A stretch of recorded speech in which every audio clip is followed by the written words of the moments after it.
Hello everyone, नमस्ते, welcome to my mini vlog. आज चाहिँ हाम्रो अफ डे अनि आज चाहिँ हामी धेरै लामो समयपछि घुम्न निस्केको छौँ।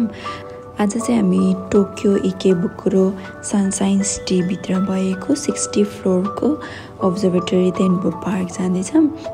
यो ठाउँको चाहिँ मैले टिकटकमा यति धेरै भिडियोहरू देखेको थिएँ होइन, अनि सबैले यस्तो राम्रोसँग भिडियोहरू हाल्नुभएको, फोटोहरू हाल्नुभएको, अनि मलाई नि त्यो देखेर चाहिँ कहिले जाम भइरहेको थियो। फाइनली म पनि आज नि हाउ जान्छु भनेर अनि मेरो उहाँजीलाई नै यति फोर्स गरेँ आज चाहिँ हामी बिदाको दिनमा जसै जानुपर्छ भनेर अनि हामी गयौँ। अनि फाइनली त्यो बिल्डिङभित्र चाहिँ हामी पुगिसकेको थियौँ। यो चाहिँ B1मा रहेछौँ।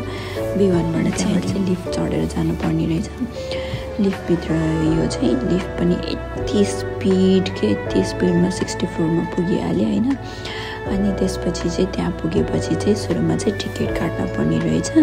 टिकट पनि त्यति एक्सपेन्सिभ छैन है, अडल्टको चाहिँ जम्मा 700, बच्चाहरूको लागि चाहिँ 500 है। यसको टिकट त्यति एक्सपेन्सिभ छैन।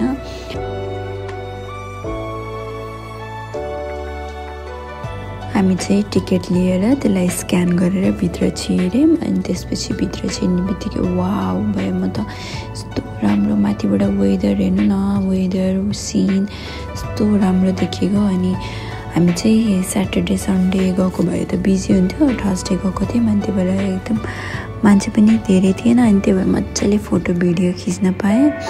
अनि त्यसपछि माथिबाट भ्यू हेर्नुको लागि चाहिँ यस्तो यो सानो काउचहरू सोफाहरू राखिदिएको थियो, बसेर आनन्दले मजाले बसेर हेर्न मिल्ने है। अनि यस्तो राम्रो लाग्यो मलाई त। हजुरहरू पनि जानु भएन भने जानु भन्छ होइन। अब नेपालमा हुनेहरूलाई त जानु भन्नु मिलेन। यो भिडियो हेरेर मन पराइदिनु होला। माथिबाट सिन हेर्न सक्नुहुन्छ, यस्तो राम्रो देखिरहेछ।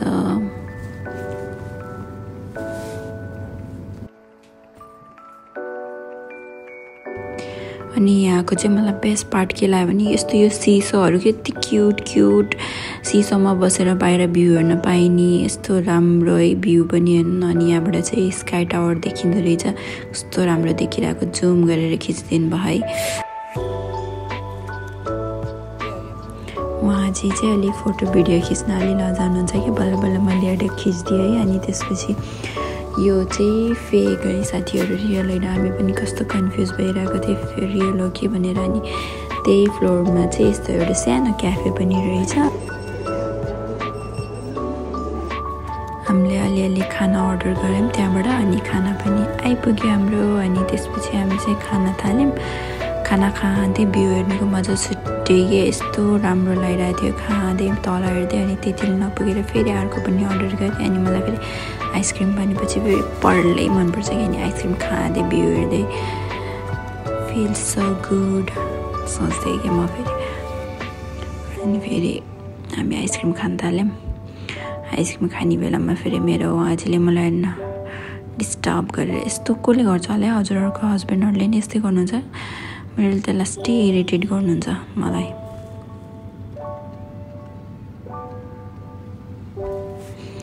त्यसपछि हामी खाएर चाहिँ अब चाहिँ फर्किनुपर्छ भनेर फर्किनतिर लाग्यौँ। यो चाहिँ लिफ्टको माथिको है, कस्तो राम्रो लागेर खिचेको।